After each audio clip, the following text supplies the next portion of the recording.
the Hajime no Ippo manga will eventually come to an end, and as we approach that conclusion, it's only natural that the character arcs of several boxers begin to wrap up. That's how every good story goes. Right now, the author is closing the arc of Ryo Mashiba, giving him his long-awaited shot at the world title, facing none other than Marcus Rosario. When Marcus was first introduced, he was just a new face to us. Sure, he was the reigning world champion, but as readers, we knew nothing about him. It felt strange to think that someone who appeared out of nowhere could actually beat a character like Mashiba. Mashiba had become a major part of the story in recent years, not just because of the number of fights we saw him in, but because of his deep character development. He earned the admiration of many fans. So narratively speaking, the natural outcome was clear. He'd win, he'd become world champion. That would seal his arc and bring it to a perfect end. Much like what happened with Vork Zangief, he got his world title fight, won, and then gradually faded from the spotlight. He still made appearances, of course, but dedicating entire chapters to him was no longer necessary. He had fulfilled his dream, but then things took a turn. The fight dragged on far longer than anyone expected. It got tiring. Many fans just wanted it to end so we could move on to the main event, Takeshi Sendo versus Ricardo Martinez, and the fact that so many readers were bored with the match is precisely what made the twist so powerful. The pacing made it feel like filler. We thought it was just a long build-up to Mashiba's win. It felt predictable. Fans were ready for Mashiba to take the belt and disappear from the story, especially after he overcame the darkness inside him and became one of the purest fighters in the series. But the author didn't just develop Mashiba. Marcus Rosario, the supposed villain, grew too.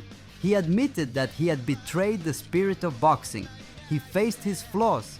He felt guilt, regret, and deep shame. At one point, he had basically given up on the belt. He believed Mashiba deserved it more, that he was the real boxer. Marcus wanted to start over, to train again, to come back stronger and face Mashiba once more, this time as equals. But then, something unexpected happened, something shocking. Mashiba lost, he couldn't land the final punch, he collapsed, and yet the author still chose to close his arc. How do we know?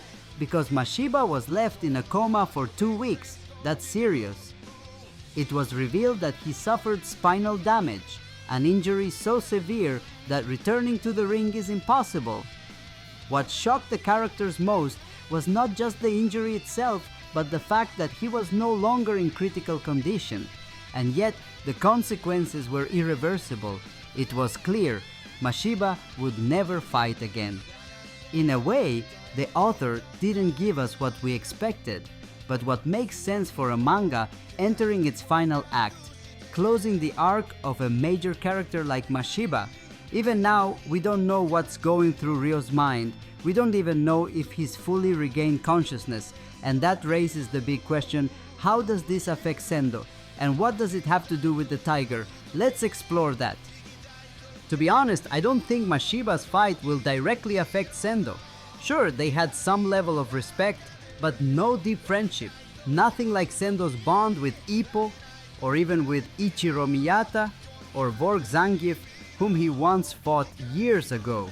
Still, I wouldn't rule out a small tribute.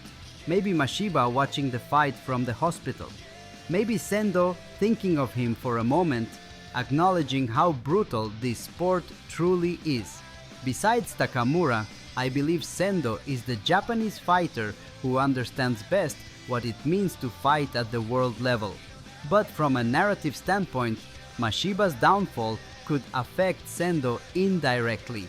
Here's why. Recently, the story has shown a clear pattern: champions versus challengers. In the last 2 major arcs, the champions have won.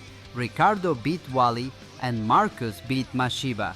While Ricardo's victory felt inevitable, Marcus versus Mashiba was much more uncertain. Yes, most fans expected Mashiba to win, but there was still a strong minority who believed Marcus would take it.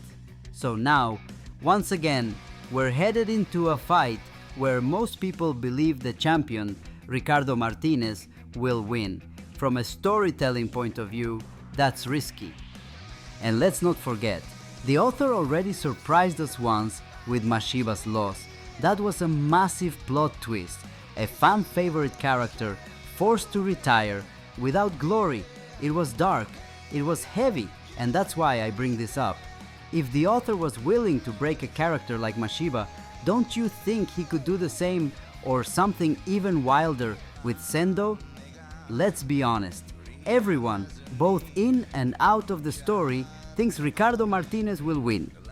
So maybe, just maybe, it's the perfect moment for another twist. Maybe this is the moment when the author challenges not only our expectations, but the expectations of the characters themselves.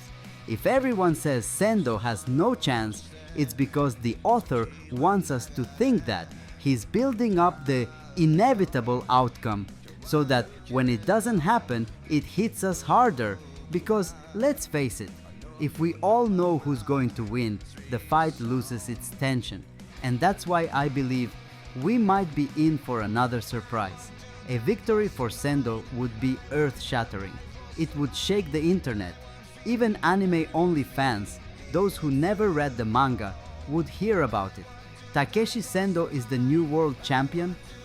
The same Sendo who once fought Ippo, the same Ricardo Martinez who crushed Ippo in a sparring match and defeated Eiji Date in the ring, that Ricardo lost? It would be madness. And honestly, it could be a brilliant move by Morikawa.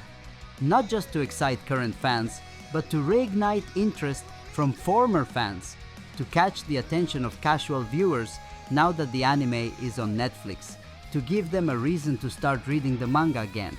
Because let's be real, many people stopped reading after Ippo retired, and just as many might stop again if Sendo loses and disappears. That seems like the predictable route, and it wouldn't make sense to have him lose, then start climbing back up all over again, facing new opponents, rebuilding from scratch? No, if he made it this far, this is the final fight. Now don't get me wrong, even if Sendo wins, he'll still fight again, but it won't be the same. He'll become like Vorg, someone we see from time to time defending his title.